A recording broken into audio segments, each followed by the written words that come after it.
Hello everyone, my name is Himanshu Srivastava और ये है नोबल इंस्टीट्यूट यूट्यूब चैनल।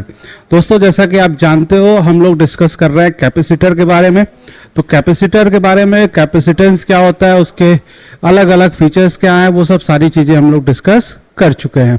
अब डाई इलेक्ट्रिक के बारे में बात कर रहे थे, तो डाई इलेक्ट्रिक की वजह से क्या क्या एडवांटेज हो रहा है, डाई इलेक्ट्रिक किस तरह से बिहेव कर रहा है, वो सब सारी चीज़ें हम लोग डिस्कस कर चुके हैं।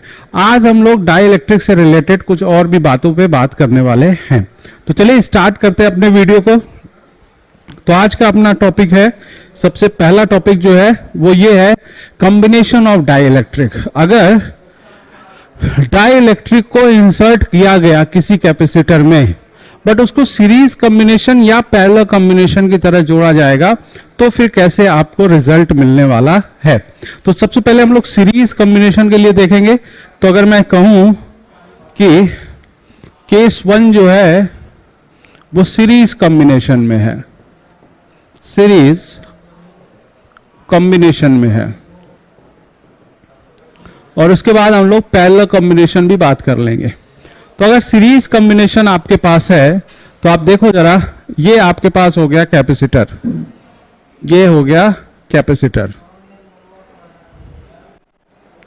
और इस कैपेसिटर के अंदर आप देख पा रहे होंगे, यहां पे मान लीजिए ये प्लस प्लस है,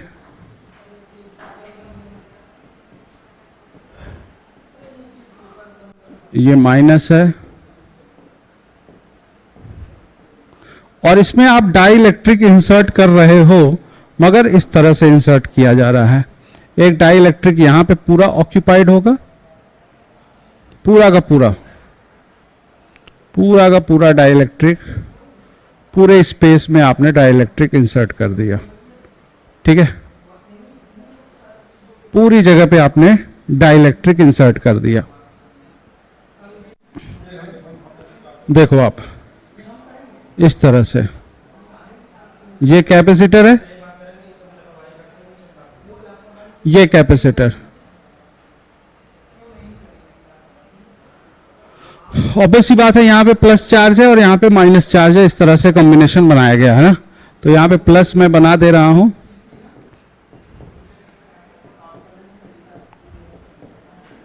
और यहां पे मैं माइनस बना दे रहा हूं।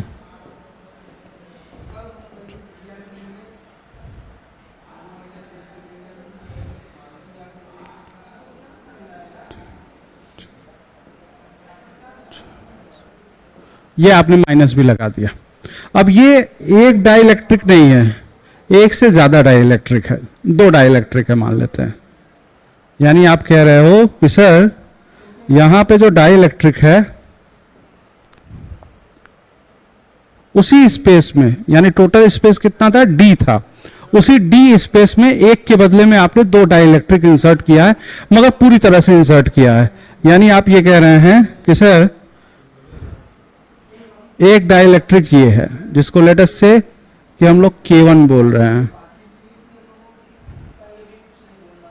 जिसको हम लोग K1 बोल रहे हैं,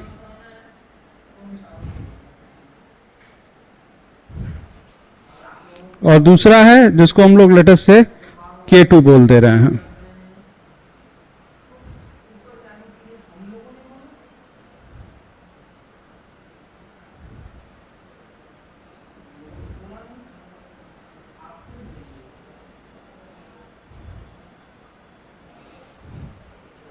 देखो आप, ये हमारे पास K1 डाइलेक्ट्रिक कांस्टेंट है, ये K2 डाइलेक्ट्रिक कांस्टेंट है, पूरा डिस्टेंस d है, तो ये d/2 है और ये d/2 है। ये हमारे पास इस तरह से है।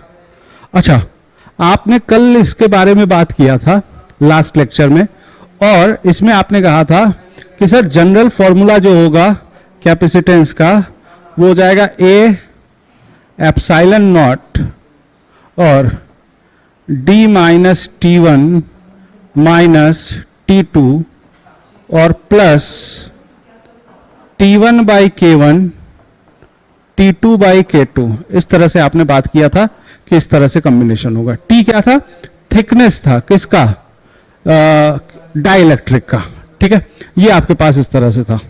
अच्छा, अब पहले की थिकनेस किसके बराबर है, d/2 के लिए, और दूसरे की थिकनेस किसके बराबर है, d/2 के लिए। तो c के लिए अगर हम लोग बात करेंगे तो ये हो जाएगा a एप्सिलॉन नॉट अपॉन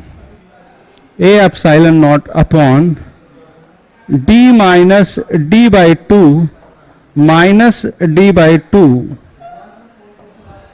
और प्लस अगेन T1 की जगह पे क्या लिख लेना है, d/2 अपॉन K1 और d/2 अपॉन K2, और ये इस तरह से।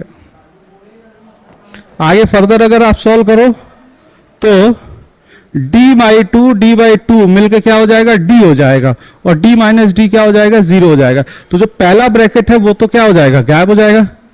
तो c बराबर हो जाएगा a एप्सिलॉन नॉट अपॉन, अब यहां से d/2 कॉमन ले लें आप, तो d/2 कॉमन ले लिया तो क्या बचेगा, 1/K1 और 1/K2।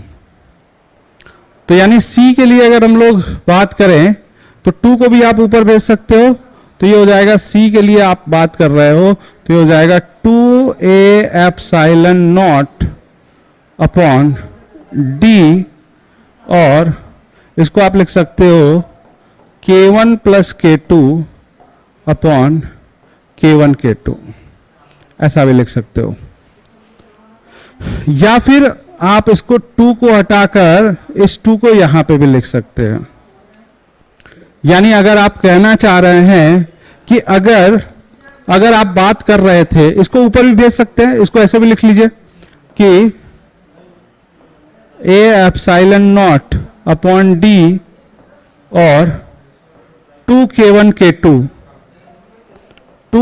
k2 upon K1 plus K2, ऐसे हो गया। एक चीज और गौर करो आप, अगर मान लीजिए आपने एक ही डाइलेक्ट्रिक इंसर्ट किया होता, मतलब एक ही मटेरियल का डाइलेक्ट्रिक इंसर्ट किया गया होता, तब आपके पास रिजल्ट क्या होता, तब आपके पास एक ही डाइलेक्ट्रिक इंसर्ट किया होता, तो आपके पास रिजल्ट होता C के लिए a epsilon not upon d into K equivalent. यानी आप इस कॉम्बिनेशन को ध्यान दो तो आप बोल सकते हो कि अगर दो इस तरह से लगाया जाए तो K इक्विवेलेंट जो होगा, यानी डाइलेक्ट्रिक कांस्टेंट की जो इक्विवेलेंट वैल्यू होगी वो किसके बराबर हो जाएगी, 2k1 k2 upon K1 plus K2 के बराबर हो जाएगी। आप ये फॉर्मूले को इस फॉर्मूले के साथ कंपेयर करके K इक्विवेलेंट भी फाइंड आउट कर सकते हो। तो अगर कॉम्बिनेशन में लगे गए हैं तो आप जनरल अगर होगा एक ही होगा तो आप इस तरह से भी बोल सकते थे, अगर कॉम्बिनेशन में है तो K इक्विवेलेंट आपको 2k1 k2 upon K1 plus K2 रख लेना है। मगर ये कब की बात हो रही है, जब आपके पास सीरीज कॉम्बिनेशन बना हुआ है। इसी का ठीक दूसरा वाला पार्ट क्या हो जाएगा कि अगर हमारे पास डाइलेक्ट्रिक इंसर्ट किया गया है मगर पैरेलल के साथ किया गया है, तो पैरेलल के साथ अगर आप बात करोगे तो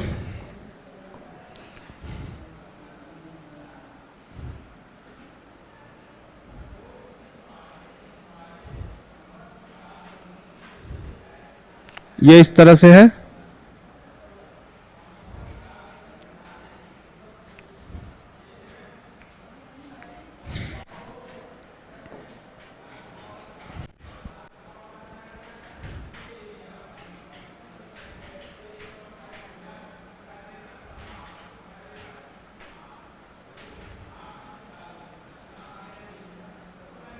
एक ये इस तरह से लगा हुआ है, K1 मान लेते हैं, और एक दूसरा है जिसको आप K2 मान लेते हैं।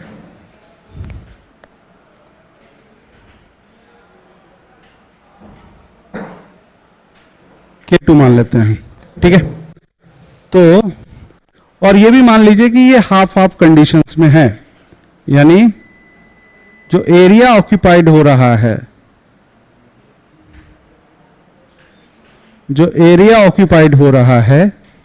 वो हाफ हाफ है। जो एरिया ऑक्यूपाइड हो रहा है वो हाफ हाफ है। यानी आप ये कहना चाह रहे हैं कि पहला डाई इलेक्ट्रिक जो है वो आधे एरिया में ऑक्यूपाइड है और दूसरा डाई इलेक्ट्रिक जो है वो भी आधे एरिया में ऑक्यूपाइड है। यानी ये जो जगह है वो भी a/2 है और ये भी जगह जो है वो भी a/2 ही है, और इसका ये वैल्यू k1 है और ये k2 है।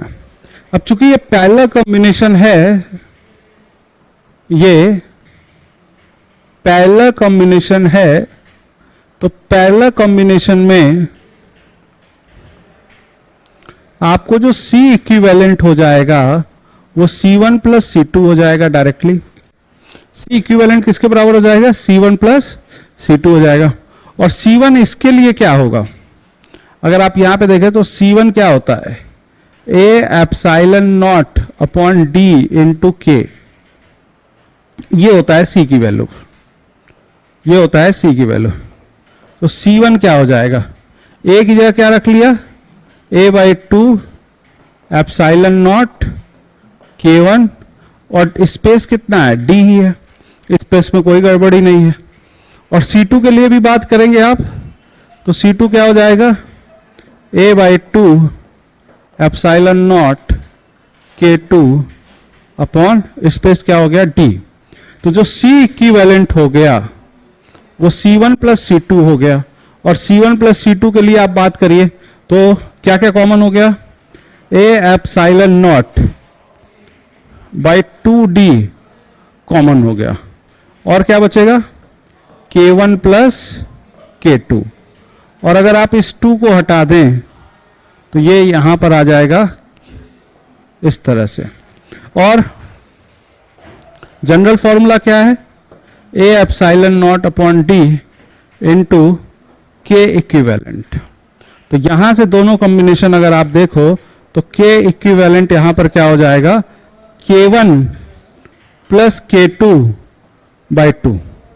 यानी आपके पास सीरीज कॉम्बिनेशन अगर है, सीरीज कॉम्बिनेशन अगर है तो C इक्विवेलेंट जो होगा वो किसके बराबर होगा? 2K1 K2, 2K1 K2 upon K1 plus K2। But अगर यही चीज पैरेलल में हो जाएगा तो आप क्या लिखोगे? K1 plus K2 by 2। क्या लिखने वाले हैं? K1 plus K2 by 2। तो मेरे ख्याल से यहां तक की चीजें आपको क्लियर हो गई होंगी। आगे हम लोग बात करेंगे सीरीज और पैरेलल कॉम्बिनेशन के बाद बैटरी रिमूव और डाई इलेक्ट्रिक इंसर्ट। देखिए दो तरह से बातें हो सकती हैं। कैपेसिटर कैसे चार्ज होगा जब आप बैटरी लगाओगे? कैपेसिटर कैसे चार्ज होगा? भाई ध्यान से देखें इस बात को जरा। ये सपोज करिए कैपेसिटर है, ठीक है। अब अगर आपने इसको किसी बैटरी के साथ कनेक्ट कर दिया, ठीक है, तो अब यहां पर क्या है? प्लस है, और यहां पर क्या है? माइनस है। तो प्लस क्या करेगा? माइनस को अट्रैक्ट करेगा। तो यहां से माइनस अट्रैक्ट होगा, यानी इलेक्ट्रॉन इधर की तरफ आएगा, और यहां से क्या होगा? इलेक्ट्रॉन रिपेल होगा, तो ये इधर की तरफ जाएगा। क्योंकि यहां से इलेक्ट्रॉन आ रहा है इसलिए यहां पर क्या हो जाएगा? प्लस प्लस प्लस प्लस हो जाएगा। और चूंकि यहां पे इलेक्ट्रॉन जा रहा है तो इसलिए यहां पर क्या हो जाएगा? माइनस माइनस माइनस हो जाए। तो इस तरह से आप समझ पा रहे होंगे कि कैपेसिटर जो है वो चार्ज करता होता है। किसकी मदद से चार्ज होगा? बैटरी की मदद से मान लो चार्ज हो रहा है। तो बैटरी एक्चुअली करता क्या है? कैपेसिटर को चार्ज प्रोवाइड करता है। क्यों चार्ज प्रोवाइड करता है? ठीक है। अब कोई कैपेसिटर है, ठीक है, ये कैपेसिटर है मान लेते हैं, कोई कैपेसिटर है, थोड़ा हम लोग बड़ा बना लेते हैं, ये मान लीजिए कोई कैपेसिटर है, ठीक है, ये कैपेसिटर है,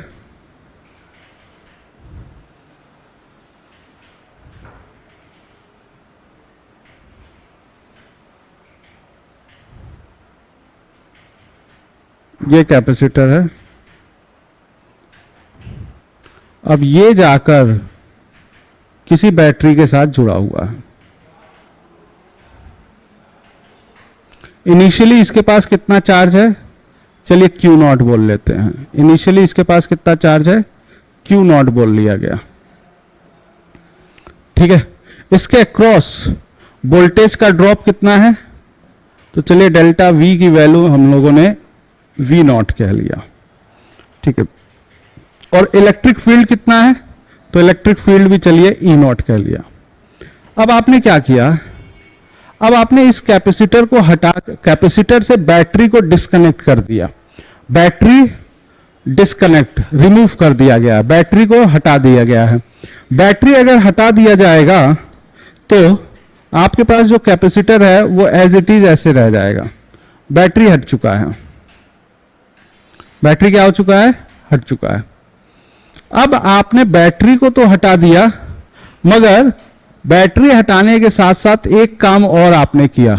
क्या किया, इसके अंदर कोई एक डाई इलेक्ट्रिक को इंसर्ट कर दिया है। क्या किया है, डाई इलेक्ट्रिक को इंसर्ट कर दिया गया है पूरे स्पेस में।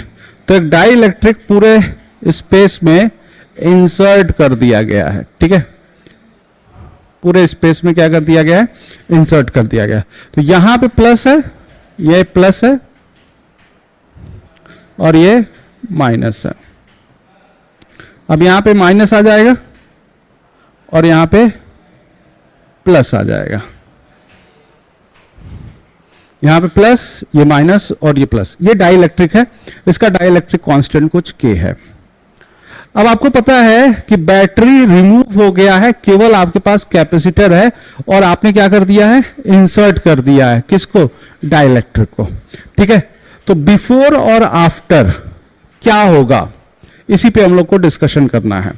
बिफोर और आफ्टर क्या होगा, ठीक है। बिफोर और आफ्टर क्या होगा, ठीक है। कुछ बातें हम लोग बिफोर के लिए कर लेते हैं, कुछ बातें हम लोग आफ्टर के लिए कर लेते हैं, ठीक है। चलिए, तो सबसे पहले आप ये समझें, ये हम लोग डिस्कस कर रहे हैं बिफोर,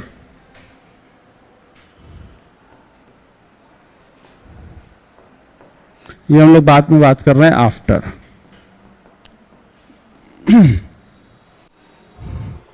अब देखिए, जब आप बिफोर और आफ्टर के लिए बात कर रहे हैं तो सबसे पहले बात कि जब आप बैटरी को हटा देते हो, बैटरी क्या करता है, चार्ज प्रोवाइड करता है। तो बैटरी हटा देने के बाद चार्ज अनचेंज रहेगा, क्योंकि बैटरी क्या करता है, चार्ज प्रोवाइड करेगा, चार्ज प्रोवाइड करेगा। क्योंकि आपने बैटरी हटा दिया तो चार्ज जो है वो अनचेंज रहेगा। इसका मतलब आप चाहो तो लिख सकते हो charge remain same, charge remain same after removal of, या after remove of battery.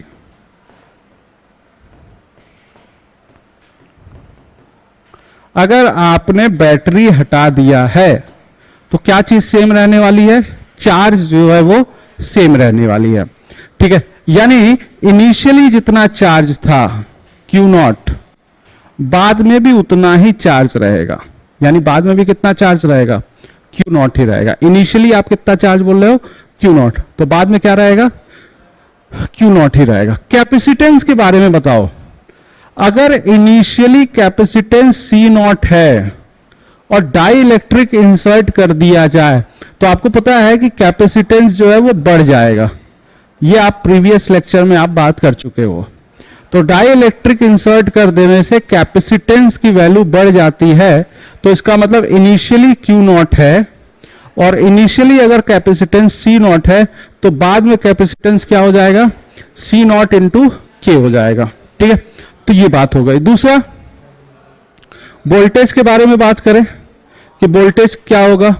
Initially मान लेते हैं वोल्टेज V नॉट है, इनिशियली वोल्टेज V नॉट है। अब बाद में वोल्टेज क्या हो जाएगा, वोल्टेज C बराबर क्या होता है, C बराबर होता है Q बाई V। तो Q बराबर क्या हो जाएगा, CV हो जाएगा। तो Q बराबर CV हो जाएगा, या V के लिए अगर आप इंटरेस्टेड हो तो V बराबर क्या हो जाएगा, Q बाई C। तो V हो जाएगा Q बाई C। Q तो Q नॉट ही है और अब ये हो जाएगा C नॉट बाई K।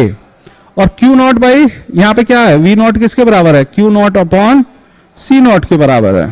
ठीक है, तो Q naught upon C naught V naught है, यानी वी नॉट बाई के, यानी आप क्या कहने वाले हो कि वी नॉट बाई के हो गया, यानी वोल्टेज जो है वो डिक्रीज कर गया।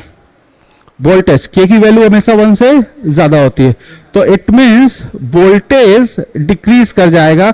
जितना पहले वोल्टेज का ड्रॉप हो रहा था, अब वोल्टेज का ड्रॉप पहले के मुकाबले ज्यादा हो जाएगा।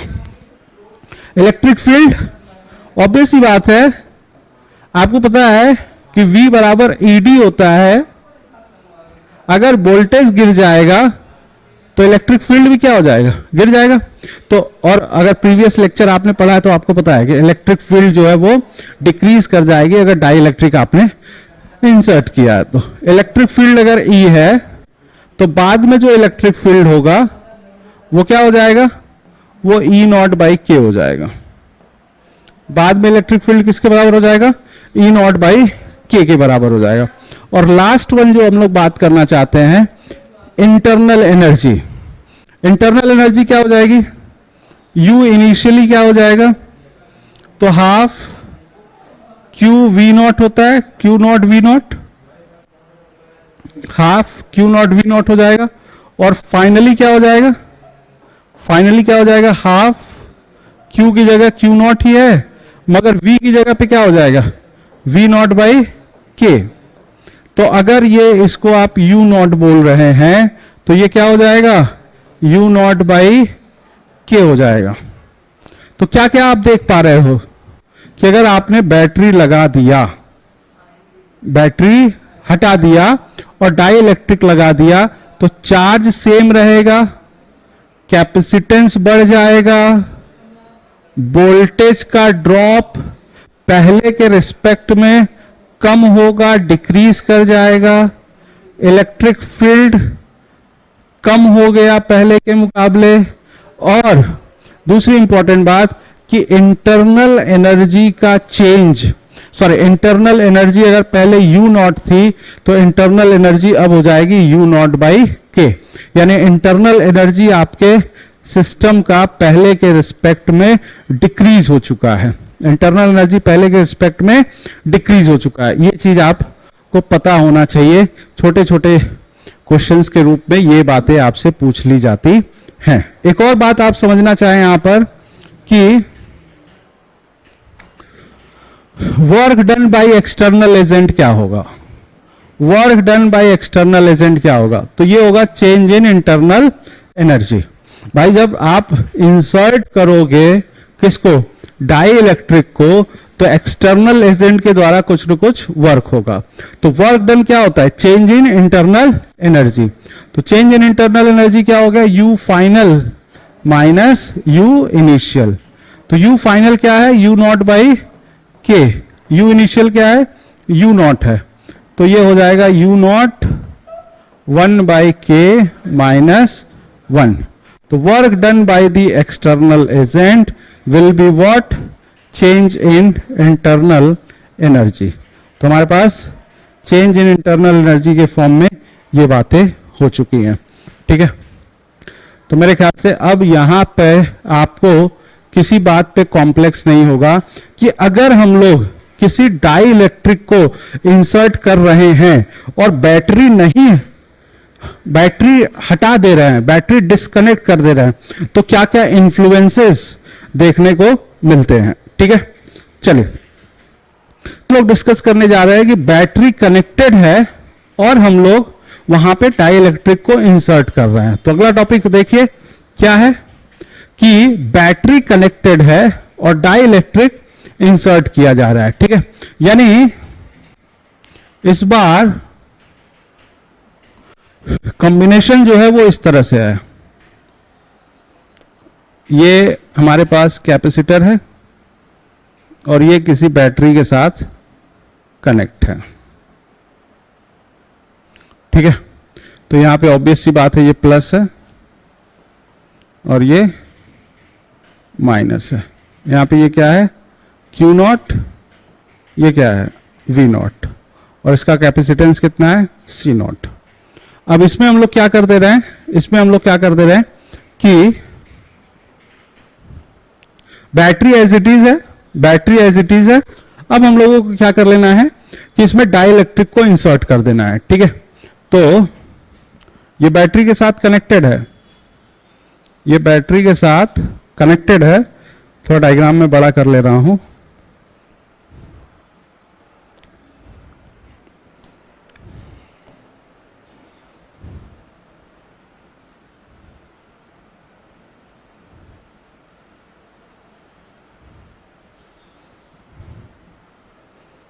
चलिए, battery as it is connected है और आपने डाइलेक्ट्रिक को क्या कर लिया है, इंसर्ट कर दिया है, ठीक है। तो यहां पे ऑब्वियस सी बात है, ये प्लस प्लस प्लस और ये minus minus minus minus minus, again यहां पे माइनस माइनस माइनस ऐसा कुछ है और यहां पे प्लस प्लस प्लस ऐसा कुछ है। अब देखो आप, इस बार जब battery as it is connected है तो बैटरी किसी एक पर्टिकुलर वोल्टेज ड्रॉप के लिए काम करेगा।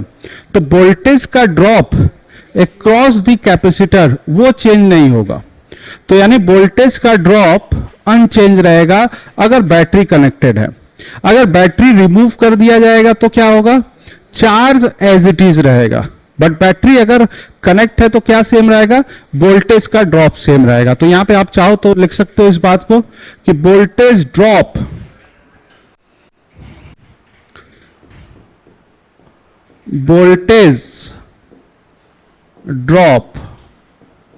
जिसको आप V नॉट लिख रहे हो, remain unchanged if battery is connected। अगर बैटरी कनेक्टेड है, अगर बैटरी कनेक्टेड है तो वोल्टेज का ड्रॉप एज इट इज रहेगा। और फिर से आप बात कर सकते हो कि इनिशियली और फाइनली क्या होगा, ठीक है।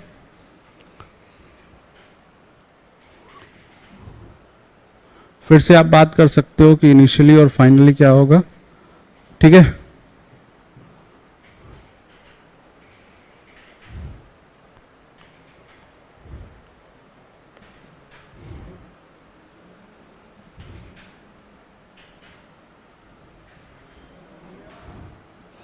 बिफोर और आफ्टर, ठीक है। तो बिफोर अगर V नॉट है तो बाद में भी क्या होगा, V नॉट। इनिशियली अगर C नॉट है तो बाद में क्या हो जाएगा, C नॉट इंटू के, C नॉट इंटू के। कैपेसिटेंस क्या हो जाएगा, बढ़ जाएगा। क्या डाइलेक्ट्रिक लगाने पर कैपेसिटेंस इंक्रीज हो जाएगा, इसमें कोई इफ एंड बट नहीं होना चाहिए, ठीक है। अब दूसरी बात आप ये समझिए कि चार्ज के साथ क्या बात होगी। आप जानते हो कि C बराबर Q बाई V होता है, तो Q बराबर क्या हो जाएगा, CV हो जाएगा। तो अगर इनिशियली Q नॉट था जिसको आप C not into V not बोल रहे हो, तो फाइनली हो जाएगा C not into K into V not, यानी K टाइम्स Q नॉट। यानी पहले के रिस्पेक्ट में अब चार्ज जो है वो ज्यादा हो जाएगा, पहले के रिस्पेक्ट में चार्ज जो है वो ज्यादा आ जाएगा। तो डाइलेक्ट्रिक लगाने से कैपेसिटेंस बढ़ जाएगा, एज इट इज चार्ज भी बढ़ जाएगा, ठीक है। और नेक्स्ट बात आप क्या कहना चाहते हो इलेक्ट्रिक फील्ड के बारे में। इलेक्ट्रिक फील्ड अगर E नॉट है तो बाद में भी इलेक्ट्रिक फील्ड फाइनली भी क्या रहेगा, E नॉट ही रहेगा। क्यों, क्योंकि वोल्टेज अगर चेंज नहीं हुआ तो इलेक्ट्रिक फील्ड भी चेंज नहीं होगा। तो इनिशियली इलेक्ट्रिक फील्ड और फाइनली इलेक्ट्रिक फील्ड क्या होगा, बराबर रहेगा, ठीक है। अच्छा, अगेन आप बात कर सकते हो किसके लिए, इंटरनल एनर्जी के लिए। तो initially internal energy half Q V, तो क्यू नॉट और वी नॉट, तो क्यू नॉट और वी नॉट। फाइनली क्या हो जाएगा, हाफ क्यू वी, क्यू की जगह पे क्या लिखना चाहोगे? क्यू की जगह हो जाएगा क्यू नॉट इंटू के, और वी की जगह क्या हो जाएगा? V naught. तो ये हो जाएगा के टाइम्स ज्यादा हो जाएगा ना, तो ये हो जाएगा के टाइम्स इनिशियली इंटरनल एनर्जी, के टाइम्स इनिशियली इंटरनल एनर्जी। तो चलिए, अगर आपने इसको यू नॉट बोल दिया तो यहां पे भी ये वैल्यू किसके बराबर हो जाएगी? यू नॉट के बराबर हो जाएगी। ठीक है, तो क्या क्या चीजें आप बोल रहे हैं कि पोटेंशियल का ड्रॉप सेम रहेगा, कैपेसिटेंस ऑब्वियस सी बात है बढ़ जाएगी, चार्ज पहले से ज्यादा हो जाएगा, इलेक्ट्रिक फील्ड अनचेंज रहेगा, और इंटरनल एनर्जी पहले के रिस्पेक्ट में अब ज्यादा है, पहले के रिस्पेक्ट में अब ज्यादा है। तो वर्क डन क्या होगा? Work done by the external agent is the change in internal energy. तो work done by the external agent क्या हो जाएगा? चेंज इन इंटरनल एनर्जी, यानी U final minus U initial. तो के यू नॉट और यू नॉट, तो U naught common हो गया और ये क्या हो गया? के माइनस 1। ये work done by the external agent हो जाएगा। तो मेरे ख्याल से ये टॉपिक आपको क्लियर हो गया होगा कि अगर आपने बैटरी को कनेक्ट किया है और डाइलेक्ट्रिक को इंसर्ट किया है, या बैटरी को रिमूव किया है और डाइलेक्ट्रिक को इंसर्ट किया है, ठीक है, तो दोनों केसेस आपको क्लियर हो गए होंगे। ठीक है, तो इसी तरह और भी वीडियो लेकर आएंगे हम लोग इस YouTube चैनल पे, तो हमारे चैनल को लाइक और सब्सक्राइब भी कर लीजिए और वीडियो को शेयर भी करते रहिए। मिलते हैं नेक्स्ट वीडियो में। Have a nice day. Thank you very much.